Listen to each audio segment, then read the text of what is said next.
from Friday night to Saturday night in Judaism, it's Shabbat and your Shabbat night fever, and you're not supposed to use electronics or do any sort of work or labor of any kind other than going to temple. Okay. Which sounds, this sounds like something you want, actually, without like minus the going to temple part. Like I feel like you should do a Shabbat every week where you just don't use electronics for a day. And Yeah.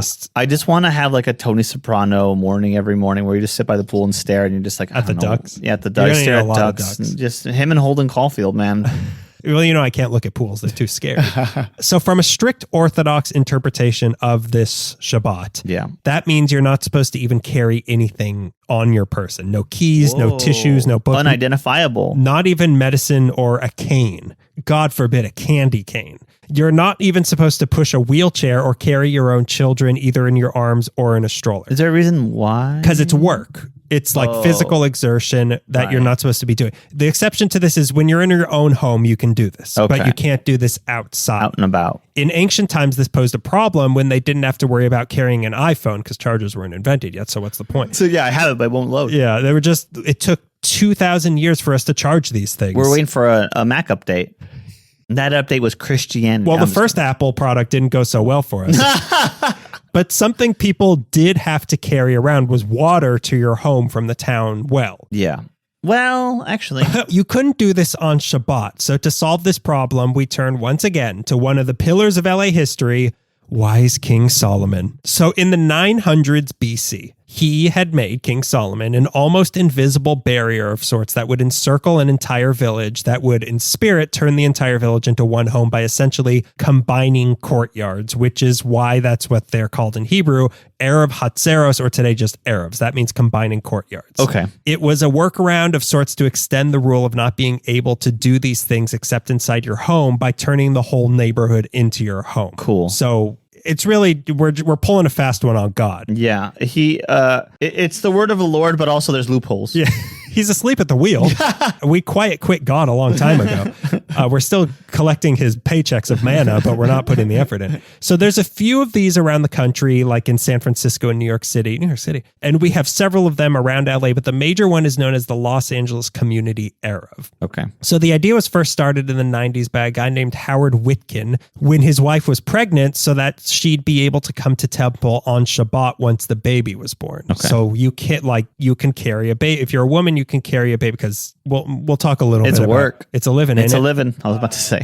With a lot of planning, it was finally completed in 2002 after 7 years of construction and stretches along the 10 freeway at Western, north along Western to Santa Monica, west on Santa Monica to Cahuenga, north to the 101 west to the 405, south along the 405 along the east side to the 10, and then east along the north side of the 10 back to Western. And if you followed that, that's 5 sides. You don't drive on the Octagon freeway.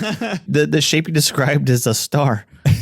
It makes a strange symbol that if viewed from space. So it's basically enclosed by the major freeways, like everything of basically like Culver City to Hollywood to the southernmost part of the valley. Right. Like that whole area is basically enclosed by this. It's a 60-mile perimeter covering 100 square miles and is believed to be the biggest Eruv in the world, even bigger than the one in Jerusalem. Jesus. What freeways are in Jerusalem? Go ahead. The 101 goes there. Well, you got to take the 101 to the 10. It turns into the 2 at one point. I'm trying to think of what the most important Kabbalah numbers are, but then I remembered I'm not Madonna.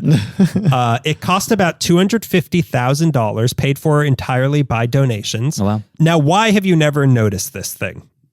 I'm asking you. Oh, I have no idea about what happens at a certain part of the city. What if it was a Christian wire hanging around? Would you be Catholic? Maybe. The reason you've never noticed this is because it's essentially invisible, because it's mostly just a line of thick fishing wire stretching across the tops of already existing streetlights or poles. Oh, wow. Is that what? Because I thought you were going to describe like a gated community. No, and you described it like Western to Culver City. Yeah. I'm like, wait. Oh, you've never noticed the wrought iron fences that have Jewish stars all over them? You ever notice that you can't drive through residential areas? even though you do it all the time. Didn't you know that you're Jewish? Technically, yeah. It's just fishing wire. It goes across existing streetlights or poles that are put up specifically for this. So in a few spots, it seems to be actual fencing, but for the most part, it's just fishing line high up in the sky. It can't cross freeways, which is why it's hemmed in by the ones that it skirts, because there's some sort of rule against crossing major thoroughfares that I don't really understand. But it also just sounds like a recipe for someone to fly out of their car in an accident and get sliced in half like a piece of cheese if it's going over a freeway. I've seen cartoons. But if you get on the 101 from here, right before you get on the 101, along the freeway, look up. And you will notice. If the light is hitting it, you will notice this fishing wire. Okay. It gets inspected every single week by a team of 4 people who travel the entire length of it to make sure that the line isn't broken, which it almost what? Hold the line. Stand back and stand down. Which it almost always is, like every single week. There's car crashes, trees falling, wind. Sometimes it just breaks because it's a fishing line. Yeah. Well, sometimes it might catch a fish, a gefilte fish. That's what they're trying. We're trying to catch the world's biggest, the land gefilte fish, the mythical land gefilte fish. We don't have time to fish, but if something happens to, I don't know, some fish happen to just jump through the air, traditionally where they're not at, where they can't be found. If a gefilte fish, which is a mixture of 2 different fish, happens to jump from the Pacific Ocean where neither of these fish are found, we will catch it. So on Thursday nights, they have a team that goes out and makes the needed repairs to make sure it's ready for Shabbat. Yeah. So every Thursday night, there is a team that goes around fixing this line. Okay. But if it is down, there are official websites you can check to make sure if it's up or not, and you're free to move about the Shabbat if it is. Like you go to this website and it's like a big green button like the Eruv is up. The maintenance of this thing costs about $120,000 a year as of 2017. Wow. The path of it has changed slightly over the years with freeway expansions and construction projects. It actually stopped the Skirball Canyon fire in a few places in 2017. Really? I don't know why. Like they showed pictures and it's like all this stuff is burned, and then where the Eruv is, it's like, well, this part, it stopped here. Like I said, there's a few other smaller ones around the city in the West Valley, North Hollywood / Valley Village, Long Beach, and there's one around USC.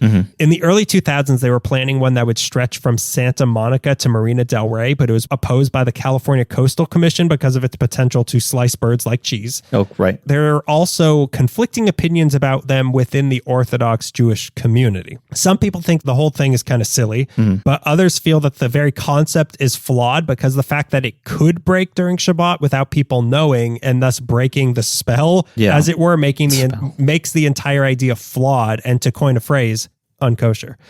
But to others, this is very important. Yeah. Some families with kids won't move to certain neighborhoods if they aren't covered by the Eruv, because otherwise they wouldn't be able to bring their kids to temple with them. So certain neighborhoods age out and like young families won't move there, and the Jewish presence fades away from that area. And to many, it's a way for women to be included in Judaism, which is not always the case in Orthodox temples. Because before, in some places, a woman couldn't come to temple because she has to watch over the kids and she can't carry a kid outside the house to go to temple. So now they can. So with the Eruv, you're allowed to also bring food to your friend's house during Shabbat, and that social aspect is very important to people.